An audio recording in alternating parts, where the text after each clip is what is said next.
Thank you again for joining us and starting us off this Monday afternoon. Raywat, the test positivity rate going down slowly. It's still not at that 5% level where a lot of people feel comfortable in relaxing the regulations, but it's starting to come down. We're getting fewer and fewer cases. I know we're headed in the right direction, but is this still a cautionary note given the Delta variant that is out there? It is absolutely a cautionary note. We knew that we would be in a position where this wave will be close to being crushed by the end of this month. We also knew that the Delta variant is floating out there still, which is why the reopening plans across the country are so slow and conservative. That's confusing for people who see what's happening in the USA, but we have to do it at our pace because we have a supply issue of vaccines. We did until now, and we have a distribution issue now. So until we can get 2 doses into enough people and drive all the indicators down, we got to be careful. It's been suggested that instead of that 5% in 100 cases in hospital, that we should be somewhere between 2 and 3% in 50 cases in hospital. And we're nowhere near that as of yet here in Manitoba. When we look at all the jurisdictions that are opening up now and next week, are they being overzealous? Some are, I think. In the case of Manitoba, the third wave, or second wave in your case, came later than the rest of the country. And the response was a bit late too. And so it makes sense it'll take a bit longer for the Manitoba numbers to come down more slowly than, say, that Atlantic Canada has been. I don't want to point fingers at different jurisdictions around the country, but I think some are probably been a bit too zealous to open up. Until we get 2 doses into enough people and drive the numbers down significantly. We're seeing fully vaccinated people still becoming infected all over the country, and that's because the other indicators have not come down enough. And I can't stress that enough. We have to wait until all the things point in the right direction. Okay, so if I hear you correctly, and this is the text messages that we received even on Friday as we got word that the head coach of the Montreal Canadiens, even though he had 9 days of a second dose into his system, tested positive.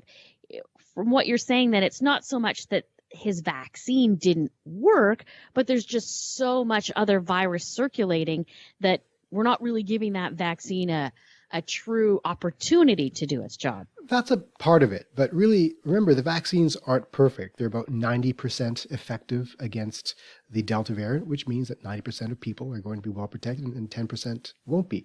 That doesn't matter usually if you don't encounter the disease. If the disease is all around us, you've got a good chance of encountering it, and maybe you're one of that 10%. Right? So I liken vaccination to wearing high boots in floodwaters. If the floodwaters are below the height of your boots, they're fine. But if they're lapping over into your boots, your feet are going to get wet. So the trick is to get the disease transmission levels low enough so that vaccination provides close to 100% protection. Otherwise, we're going to have breakthrough infections more commonly. And like you say, those you might get a soaker, if you will, but maybe the boots don't overflow because you have that vaccine on board. Maybe you won't get as sick per se. Speaking of those vaccines, as Richard was saying in the preamble, we will speak to someone who is giving up their Pfizer dose in my house. My son could have had Pfizer on July 23rd as his mom. I said, you're not waiting that long. Switch to Moderna and you'll be going next week. And that's exactly what's happening. There is still some hesitancy there by people, but could this be a win-win? Kids 12 to 17 can only get Pfizer at this point because Moderna hasn't been approved for them yet.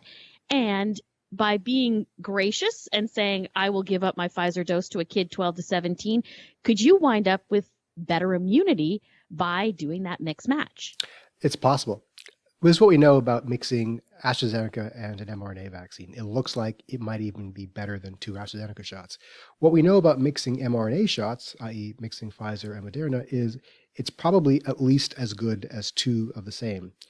It makes sense that you might get a little bit extra immunity as well because the 2 different vaccines profile the spike protein in slightly different perspectives. Someone online made the analogy of saying vaccines are like a tutor that teaches you something like math.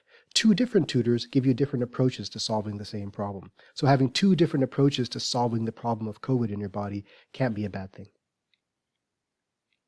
That's a much nicer analogy than I've been using. That the virus. Well, I was saying that the virus is like if your enemy in war, and you can either shoot at that enemy from the Pfizer position, or you can shoot at the enemy from a Pfizer and Moderna position. So same sort of idea. As we move forward, You're just more warlike than me. That's obviously. I guess I'm seeing that virus as an enemy, which is really what it's been to this point. And now we're talking about loosening restrictions at the border a little bit from the federal government. Any pause for concern there? Or is it time with the full vaccination and proof of vaccination and proof of a negative test? Is this the right baby step forward? I think it's a great step forward. And here's why. The quarantine hotels have been a bit of a disaster for a number of reasons. I mean, in theory, they could work, but in practice, they're managed a bit poorly. And vaccination has to mean something. It's a great incentive for people to get vaccinated. It means, hey, you can skip this quarantine process. The risk of a vaccinated person entering the country is they still might be a carrier and could infect somebody symptomatically. But layering on top of that, the negative swab test takes away that risk. So to my mind, it's a perfect solution. Raywat Deonandan, we appreciate the time. Thanks so very much. I'm sure we will talk again soon. Thank you. Play this for you for Father's Day. Hope you had a great week. I appreciate it. Thank you so much.